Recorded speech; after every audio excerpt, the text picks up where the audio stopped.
আসসালামু আলাইকুম। Welcome to my channel Fatema এনি ব্লগস।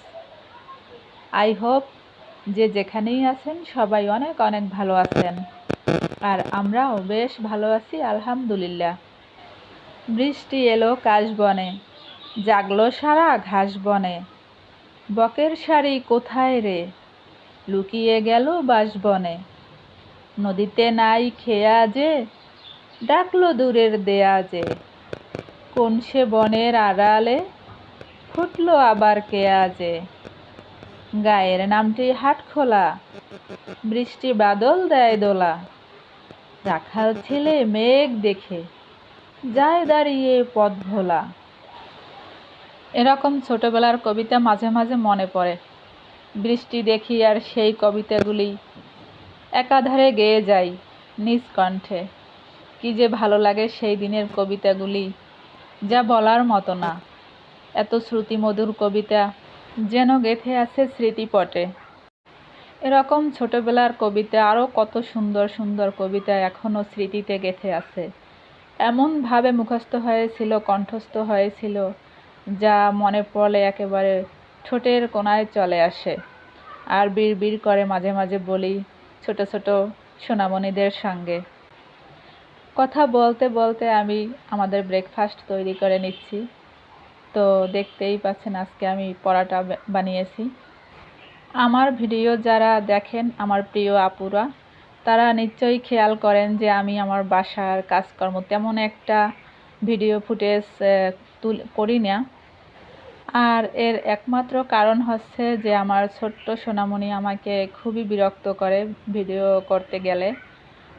যেমন যখন মোবাইল হাতে নিয়ে ভিডিও করি আর হাতে থেকে মোবাইল কেড়ে নেয়, কখনো কখনো সামনে এসে দাঁড়ায়। আসলে বাসার ভিতরে তো ছোট্ট সোনামণিরা সবসময় ড্রেস পরিধান অবস্থায় থাকে না, যার জন্য সমস্ত ভিডিও অ্যাড করা হয় না আমার এডিট করার সময়। কথা বলতে বলতে আমাদের নাস্তার পর্ব একেবারেই শেষ হয়ে গেল আলহামদুলিল্লাহ। আলহামদুলিল্লাহ হিল্লাজি আতআমানা ওয়া সাকানা ওয়া জাআলানা মিনাল মুসলিমিন। খাবার শেষে দোয়াটাও শেয়ার করলাম আপনাদের সাথে। দেখতে দেখতে বৃষ্টির পর্ব শেষ হয়ে গেল, কিন্তু দূরের ওই আকাশ জুড়ে যেন মেঘের মিছিল। মেঘমালা যেন জানান দিচ্ছে তারা আবারও এক পশলা হয়ে ঝরে পড়বে পৃথিবীর বুকে যে কোনো সময়ে। বৃষ্টির জলকণা লেগে আছে আমার বারান্দার গ্রিলের সাথে মুক্তার দানার মতো। এই অন্ধকারাচ্ছন্ন আকাশের মতো এখন আমাদের বাংলাদেশটাও পুরো অন্ধকারে ছেয়ে গেছে। বাংলাদেশে কোটা আন্দোলন নিয়ে এখন মহামারী একেবারে যেন ছড়িয়ে পড়েছে পুরো বাংলাদেশে। পানি লাগবে, পানি, এই কথাটা আমার প্রায়ই মনে পড়ে, আর হৃদয়ে ক্ষণে ক্ষণে যেন রক্তক্ষরণ বয়ে যায়। আমি মনে করি আমার মতো বাংলাদেশের প্রত্যেকটা মানুষই এরকমের কষ্ট আর গ্লানি নিয়ে দিন কাটাচ্ছে। সেই মুগ্ধর কথা বলছি, যে কিনা খুন হয়েছিল ওই কোটা আন্দোলনে। মানুষের মাঝে পানি বিলাতে গিয়ে নিজের জীবনটাই চিরতরে পানি খাওয়া থেকে বঞ্চিত হয়ে গেল। যতবারই আমার মুঠোফোনের স্ক্রিনে ওর ছবি চলে আসে কিংবা ভিডিও চলে আসে, ততবারই আমি ওটা ওপেন করে দেখি, আর নিজের অজান্তেই যেন দু চোখ বেয়ে অশ্রু ঝরে পড়ে। আমরা ওর কেউ না, কোনো আত্মীয় না, স্বজন না, তবুও আমাদের এই পরিস্থিতি, আমাদের অন্তরের এই হাহাকার, এই কান্না। আর না জানি ওর পরিবার কত কষ্টে দিন কাটাচ্ছে। এরকম সকল শহীদের মায়েরা, বাবারা, আত্মীয়রা আরও কত কষ্টে জীবন কাটাচ্ছে। সেই কথা কি আর বলার অপেক্ষা রাখে? মহান রবের কাছে দোয়া করি সকল শহীদের বাবা মাকে, প্রিয়জনদেরকে মহান আল্লাহ তাআলা অশেষ শান্তি দান করুক। তাদের হৃদয়কে আল্লাহ অনাবিল শান্তি দিয়ে ভরিয়ে রাখুক, আমিন। ইদানিং আমি কন্টিনিউ ভিডিও আপলোড করি না, আর তার কারণ হচ্ছে মনের অবস্থা বেশি ভালো নেই। দেশের এই পরিস্থিতির কারণে মনটা খুবই বিষণ্ণ। কথা বলতে বলতে ফ্রিজে সমস্ত সবজিগুলো আমি সেট করে রাখছি মোটামুটিভাবে। বাজার থেকে রাফির বাবা সবজি নিয়ে আসলো, তো আনার পরেই আমার ছোট্ট সোনামণি এগুলোকে ঘেটে ঘুটে একেবারে পুরো ঘর করতে শুরু করছে। আর তাই তাড়াহুড়ো করে আমিও কোনো রকম ফ্রিজে লোড করে নিচ্ছি ওর অত্যাচার থেকে রেহাই পাওয়ার জন্য। আসলে মাঝে মাঝে সোনামণি এতটা বিরক্ত করে, এতটা জ্বালাতন করে, মন চায় যে ভীষণ মারধর করি, মনের শান্তি একটু মিটিয়ে নেই। আসলে বাচ্চাদেরকে মারা তো জায়েজ নেই ইসলামে। আর তার থেকে বড় কথা হচ্ছে যে যখনই মারতে যাই আর ওর মুখের দিকে তাকাই, তখনই যেন এক অজানা ভালোবাসা এসে, অজানা মায়া এসে আমাকে আঁকড়ে ধরে। এখন তাড়াহুড়ো করে সব কিছু মোটামুটিভাবে ফ্রিজে লোড দিলাম।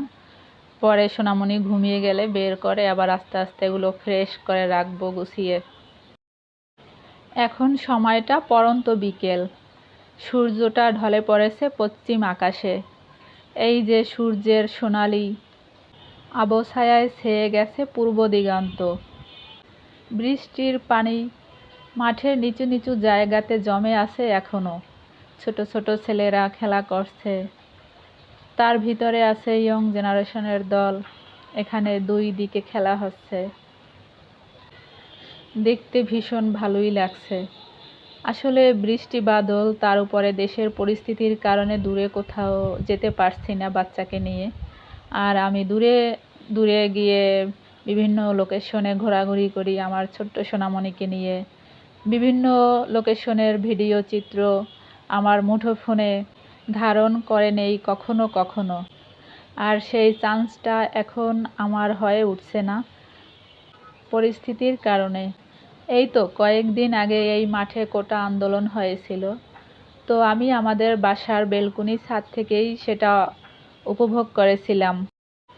বর্তমানে নিয়মিত ভিডিও আপলোড না দেওয়ার কারণ হচ্ছে দেশের এই পরিস্থিতি। কোটা আন্দোলন কিংবা ছাত্র আন্দোলন, যখনই মুঠোফোনটা হাতের মুঠোয় নেই, তখনই দেশের এই পরিস্থিতি দেখার জন্য উদগ্রীব হয়ে যাই। একের পর এক খবর দেখতে দেখতে কত সময় যে ব্যয় হয়ে যায় তা বলার না। এই পরিস্থিতিতে কোনো কাজেই যেন একেবারে মন বসতে চায় না। সব সময়ই মনের ভিতরে একটা বিষণ্ণতা কাজ করে। মনে হয় যেন একটা অজানা আতঙ্ক এসে ভিড় জমায় হৃদয়ের দুয়ারে। কবে যে এই আতঙ্ক শেষ হবে, কবে যে এই কষ্টর গ্লানির অবসান ঘটবে, তা ওই আসমানওয়ালাই মনে হয় ভালো জানেন। কথা বলতে বলতে ছাত্রদের দুই দিকের ফুটবল খেলা উপভোগ করেছি। বর্ষার দিনের প্রিয় খেলা ফুটবল। বর্ষা এলেই ফুটবল খেলায় যেন পাগল পারা হয়ে যায় ইয়ং জেনারেশন। একটু অবসর পেলেই হাতে ফুটবল নিয়ে বের হয়ে যায় মাঠে। পায়ে পায়ে ঘুরে ঘুরে লাথি উষ্ট খেতে খেতে ফুটবলটার যেন একেবারেই জীবনের অবসান ঘটে যায়।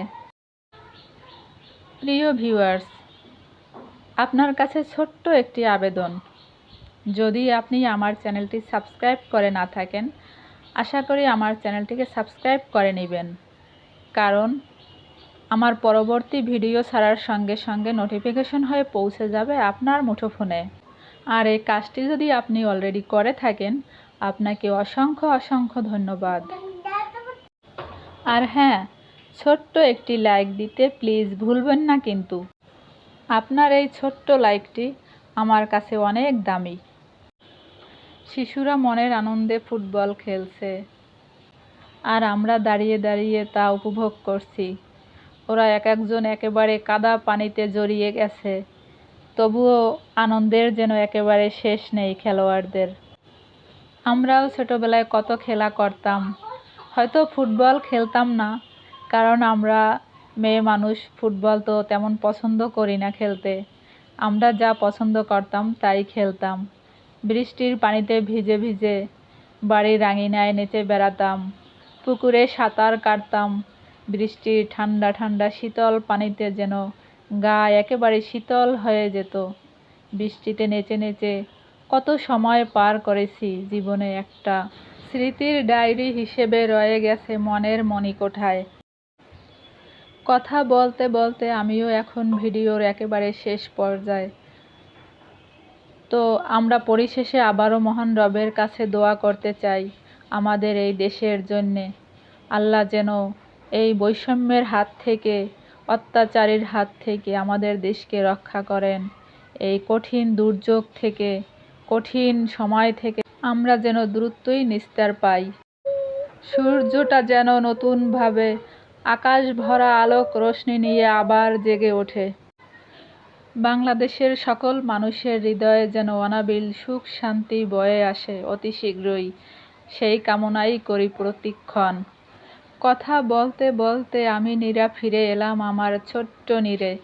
আমার ছোট্ট সোনামণিদের জন্য আমি কিছু সিম্পল নাস্তা তৈরি করে নিলাম। তো আজ আর নয় বন্ধুরা, সবার প্রতি অনাবিল ভালোবাসা এবং নেক হায়াত কামনা করছি। আমাদের জন্য সবাই দোয়া করবেন। আর সেই সাথে দোয়া করছি বাংলাদেশের সত্তর যেন জয় জয়কার হয়। আর এই পর্যন্ত থাকার জন্য আপনাকে আমার অন্তরের অন্তরস্থল থেকে অনেক অনেক ধন্যবাদ। আল্লাহ হাফেজ।